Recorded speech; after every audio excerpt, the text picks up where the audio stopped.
Magandang gabi po mga minamahal kong kababayan. Ako'y nais magbigay ng isang statement tungkol sa mga pangyayari sa Senado ngayong gabing ito.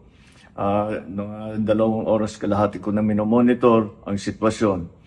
At nung una kong nabalitaan na naputukan, ay ang una kong tinawagan ay si Sec. John Vic Remulla ng DILG.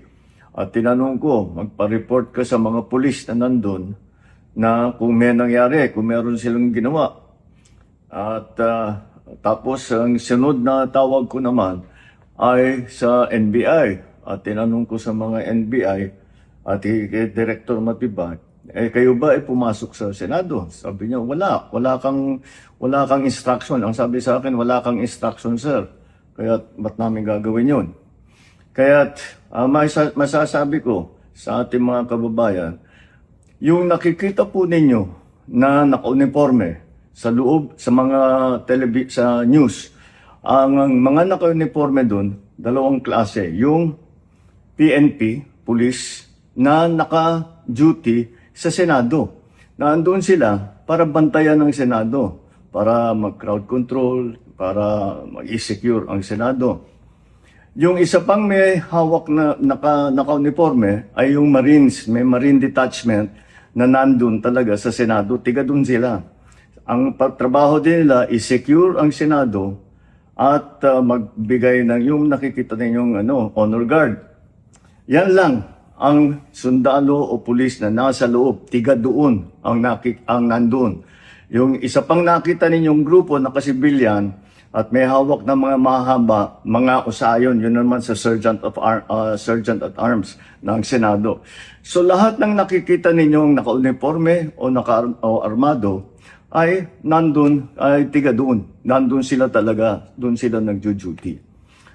At isa pa ay nais kong maibida sa inyong lahat, wala pong instruction kahit na kanino na hulihin si Senator Bato. At ang nangyari, ang NBI, sinabihan ko nung lumabas yung resolution ng Supreme Court, mga 4:00 yung kaninang hapon, ay sinabi ko, umalis na kayo dyan. Nag-comply naman sila. Kaya nung kausap ko si Director Matibag, sabi niya walang NBI doon, nandito lahat kami sa opisina. At ayun po, ay dahil kong mapaalam na sa lahat ng ating mga kababayan, itong pangyayari na ito, ay tayo maging kalma lang po. Nakausap ko na si Senate President Alan Cayetano at nag-agree kami. We agree that the thing to do now is to tell our people all to calm down. And we will get to the bottom of this. Alamin natin kung sino ang gumawa nitong gulo na ito. Ito ba ay talagang nagka-inkwentro lang? O ito ba ay may kasama sa mga distab? O nagsusimula ng gulo? Kailangan po natin malaman yan. Kaya mag-iimbestiga sabay ang Senado at saka ang PNP tungkol dito. Masasabi ko lang at para hindi po mag-alala ang taong bayan, hindi po gobyerno ang gumawa nito. Walang pumasok na tigalabas na sundalo, na militar, na NBI sa Senado. Hindi po natin alam kung sino yon na sumubok na pumasok at saka dahil doon ay nagkaputukan. Aalamin po natin.